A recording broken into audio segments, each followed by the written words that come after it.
Welcome back to the 2020 Presidential Race Review. I'm your host, Jessica Kwong, and I still have with me Republican speechwriter Lisa Schiffren. And we have a new guest. He's a historian, a lecturer for Columbia University. His name is David Eisenbach. So we want to start off by going back into the history of this. This is the second time that Bernie Sanders is going for the Democratic nomination. In 2016, Hillary Clinton captured that. So what are your thoughts on his second time around? Do you think he's going to get it this time or not? Well, I think he's going to win the majority of the votes in the primaries and caucuses going into the convention. But that's not enough to actually get the nomination. It was very interesting in the prior debate. When asked, he was the only one that said we should go by what the voters in the primaries and caucuses want. Because they all know he's the only one that really can win the highest total number of votes. Yeah. Do you think that he's going to, you said you're not sure if he's going to get the nomination this time around. I mean, is there someone else Well, you it's think interesting. I mean, we tend to think as Americans that, of course, whoever gets the highest number of votes should win the nominee. But it was only until recent times, as a historian, recent times, in 1972, that the Democratic Party adopted the policy of having primaries and caucuses decide who gets sent to the convention to choose the presidential nominee. After the drubbing that we got with Jimmy Carter in 1980, the Democratic Party said, you know what, we need to have super delegates who will make sure that A, it's not a fringe candidate who's our nominee, and somebody who's not as much of an outsider in Washington, D.C. like Jimmy Carter. So the super delegates were invented to kind of control the Democratic process. Is this a system that you think works? What do you think, Lisa? Well, I think ironically, I don't know about the superdelegates. I think the problem with superdelegates is that they can kind of be bought or persuaded the way Hillary Clinton did. They can be manipulated.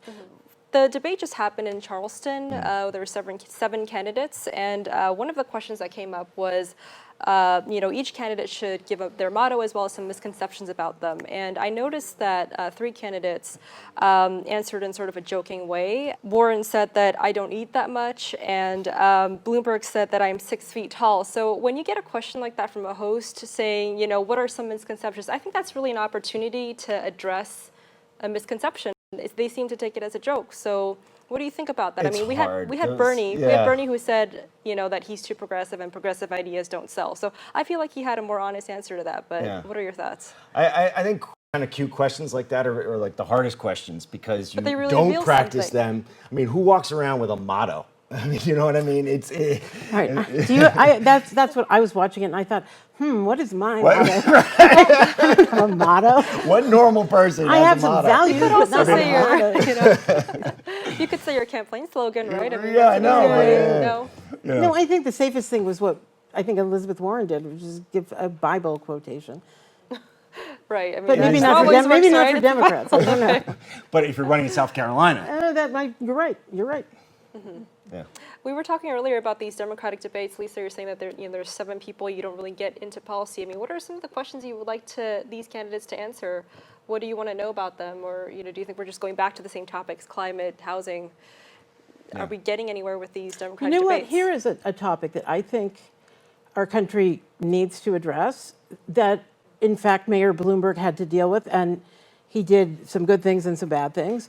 I would like to see Democrats talk about urban violence, and in particular, the kind of violence that we see excessively in minority neighborhoods, and in particular in Democrat-run cities, Baltimore, Detroit, parts of Chicago, parts of New York. And New York is on the better side of this. Downtown D.C. I think I would love to hear what Democrats have to say about that in a constructive way. Yeah. You know what the problem is that the moderators don't ask about urban issues. And I think this has a lot to do with the Electoral College system because it heavily sort of weighs the suburbs and rural states over urban areas, that if you're running for president, specializing in urban issues, it's not going to win you any electoral swing state votes. Look, that's true, and especially because the urban poor of all races don't vote. And we'll be right back after this break. Welcome back to the 2020 Presidential Race Review. I'm Jessica Kwong, and I'm here with Republican speechwriter Lisa Schiffren and also Columbia University lecturer in history, David Eisenbach. What do you think about election interference? So we knew about that for the 2016 election. Now it's become a huge topic. Could it happen again? Did it happen before? As a historian, what do you I want to say this. We learned a fabulous thing about election interference last night from Michael Bloomberg, who pointed out that he personally had bought, he used the word bought, I bought 21, you got 40 new Democrats. I bought 21 of those seats. You know what? That is oligarchical election interference. I don't care that he's an American. Domestic.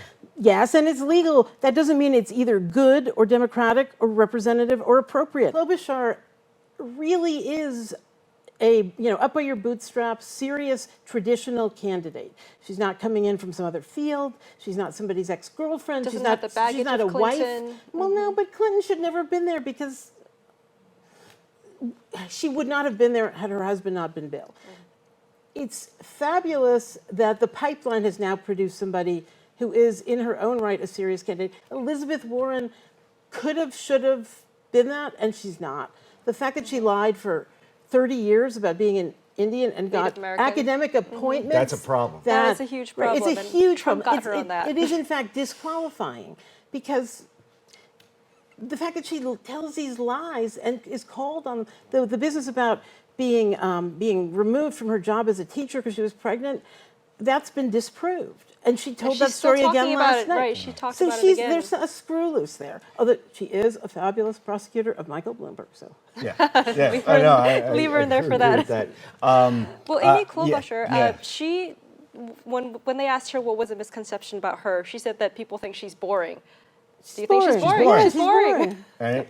So she's not going to win my because kids of look at her that. and they say, she's like a soccer mom. Yeah, she's. But Yeah. a soccer mom can be, she's a soccer mom with a prestigious, serious academic qualifications and 20 years in the Senate. And But it's not enough to But win. it's not gonna get the Firecracker? boots on the ground that are necessary to get out that vote. I mean, can you Now, imagine her debating now. Trump? Can you and- imagine I think her? she is the best placed person coming out of this race, I think, for 2024, if she hires some good coaches and speechwriters. No, Something really, that's there more are 4 animating. million. I could send her the names of 4 million speech coaches in New York City who could fix her inability to speak. And Trump himself had said that he thought that she was a strong candidate, right? He mentioned that. So I also think because she's so earnest and so uncharming, she wouldn't let Trump be charming and jokey. And Okay, the point but of this he's is, running against Donald Trump. He's No, also no, on his wait, third wait. wife. The point of funny. this is that woman was on welfare for her whole adult life, bringing up that kid because he did not go to work to support that kid. Well, I'm That's sure a different, Donald that's a Trump real has different his own story. angry He has wife other story. issues. So He I don't definitely- think Donald Trump wants to go down Bernie that wins road this either. round, right? That's for sure. That's for sure. Welcome back to the 2020 presidential race review. We're going to end this debate style. What are your closing remarks? Let's start with you, David. I hope the Democrats don't try to go back to the past. There's a party waiting to be born, Yeah. and it will be a stronger party. Well, thank you both for joining me today, and thanks everyone for tuning in to the 2020 presidential race review. We'll be back next time.